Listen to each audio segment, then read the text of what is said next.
Hi guys, இன்றைக்கி mushroom pepper எப்படி பண்ணோன்னு பார்த்துடலாமா?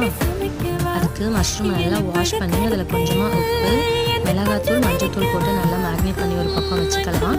இன்னொரு பக்கம் கடாயில் பட்டர் சேர்த்து கடுகு, சீரகம், கருவேப்பிலை, மிளகாய் கூடவே வெங்காயம் இது எல்லாத்தையும் சேர்த்து நல்லா வதக்கி விட்டுக்கலாம். நல்லா வதங்கி வந்துடும்.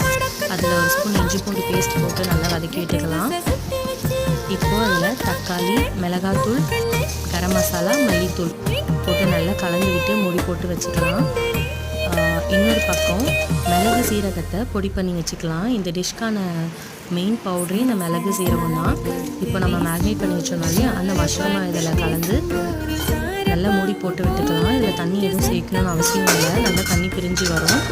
நல்லா 10 to 15 நிமிஷம் குக்காகி வந்ததும் நம்ம பவுடர் பண்ணி வச்சோம் இல்லையா மிளகு சீரக பவுடர், அதை சேர்த்து கொத்தமல்லி தூவி இறக்கினா சுவையான மஷ்ரூம் பெப்பர் ரெடி. ட்ரை பண்ணி பாருங்கள்.